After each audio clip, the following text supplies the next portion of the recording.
Salut, c'est Marco de Top Phone. Aujourd'hui, petite vidéo de présentation, de preview du Huawei SN-T2 en attendant de pouvoir le tester. Alors, c'est un téléphone qui est clairement positionné dans le haut de gamme, plutôt valorisant, on ne peut pas dire le contraire, notamment grâce à son écran qui est un écran Corning Gorilla 2. À l'arrière du mobile, on retrouve aussi des matériaux qui sont utilisés. Le plastique à l'arrière est un plastique glossy, ce qui contribue aussi à rajouter une certaine classe à ce téléphone et notamment son entourage, son châssis semble être en aluminium, comme on le voit, notamment un porteur en aluminium tout autour du téléphone, puisque c'est un porto. Alors c'est un téléphone qui présente de très bonnes spécifications sur le papier, mais étant donné que je ne l'ai pas testé, que je n'ai pas pu mettre en tout dessus, forcément je ne peux pas vous dire si le téléphone est véloce ou pas. Quoi qu'il en soit, je peux vous évoquer les différentes spécifications que vous retrouverez ici, que vous retrouverez notamment publiées sur le blog, sur l'article. Il y a tout un tas de belles spécifications. Alors je vais commencer par l'écran notamment. Alors l'écran c'est un 5 pouces, donc ce qui fait qu'effectivement le téléphone se classe plutôt dans la catégorie des tablettes que dans la catégorie des smartphones. Alors c'est un 5 pouces qui est un 5 pouces Full HD puisqu'il a une résolution de 1920 pixels par 1080 pixels et c'est un IPS. Une densité de pixels très intéressante puisqu'il a 443 ppi, donc 443 pixels par pouce. Donc c'est absolument pas anodin, c'est un écran qui semble, en tout cas sur le papier, manifester de très très belles images. Mais en tout cas, on verra ça à l'occasion du test. Alors la vitre qui recouvre cet écran donc, est une vitre qui est forcément utilisée pour le tactile capacitif, qui est une vitre Corning Gorilla 2. Voilà, donc c'est anti-casse, anti-rayure, donc forcément. En termes de vitesse, alors je vous l'évoquais, effectivement, on ne va pas pouvoir le tester en mesure, mais enfin, le processeur est un processeur maison qui s'appelle le K3V2, qui est un 4 cœurs 1,5 GHz, et il est épaulé par 2 Go de mémoire vive, donc 2 Go de RAM. Voilà, petit tour de présentation du téléphone avant d'embrayer un peu plus loin, c'est notamment les dimensions. Alors on est sur un écran 5 pouces, donc forcément on est sur un téléphone qui a des dimensions conséquentes. Alors il fait 14 cm de haut, 7,1 cm de large et il fait 9,4 mm d'épaisseur, donc 0,9 cm d'épaisseur. C'est un téléphone qui se prend très très bien en main. Encore on est sur une dimension 5 pouces qui reste acceptable en comparaison du Ascent Mat qui lui fait 6,1 pouces et qui est juste trop grand pour la main. Mais on est sur un téléphone qui a un dos glossy, verni, donc qui nécessite une bonne prise en main pour éviter de le voir glisser, parce que là il a tendance à glisser dans la main.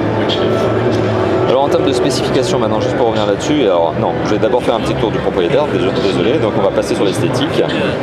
Donc sur le bas du mobile on retrouve une sortie son, un haut-parleur, donc une entrée jack 3.5 grand classique et une entrée micro ici secondaire, enfin primaire pardon, qui est l'entrée donc micro primaire. Il y a une entrée secondaire au dos du téléphone. Alors sur le côté gauche du mobile on ne retrouve rien, sur le dessus du mobile on retrouve une trappe qui permet d'accéder à la carte SIM. Sur le côté droit du mobile on retrouve les boutons contrôle de volume plus moins et le bouton on-off. À l'arrière du mobile, on retrouve le marquage Huawei classique, plus l'appareil photo qui est un 13 mégapixels DSI avec flash LED. Caméra, il y a une fonction caméra là-dessus qui est une caméra 1080p, donc c'est du Full HD aussi. Donc on est sur du Full HD quant à la résolution de l'écran et on est aussi sur du Full HD quant à la caméra HD qui filme derrière. On retrouve également une caméra frontale qui est 1,3 mégapixels. Donc ça c'est pour la visio, inside capteur, donc notamment capteur de luminosité. On retrouve donc le marquage sur la face avant Huawei et la sortie son du routeur. On remarque également la petite LED de notification qui se trouve ici.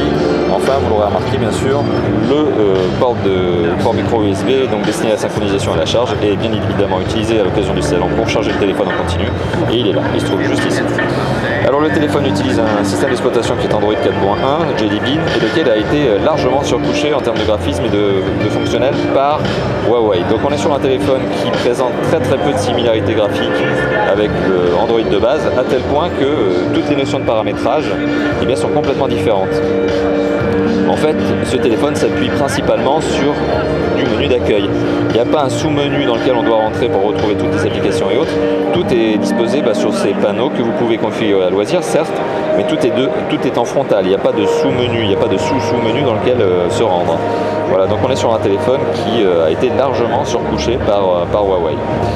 Alors en termes de spécifications, je vous ai évoqué un processeur qui est un processeur maison, il y a de la mémoire vive, donc 2 Go de mémoire vive, il y a 32 Go de mémoire de stockage, pas d'emplacement micro SD, vous l'aurez remarqué, le téléphone est figé, donc il n'y a pas d'emplacement pour de la micro SD, il n'y a pas la possibilité d'extraire la batterie. La batterie, qui se trouve donc naturellement ici dessous, est une 3000, pardon j'allais dire 4000, c'est une 3000 mAh, avec une technologie soi-disant de Huawei, une technologie de sauvegarde de la batterie. Apparemment le téléphone peut, dans certaines circonstances, économiser de l'énergie. Alors le téléphone est réputé être étanche à l'eau et étanche à la poussière. Alors, je ne connais pas la norme si c'est une IP5557, enfin ça je vous le dirai notamment en commentaire sur la vidéo.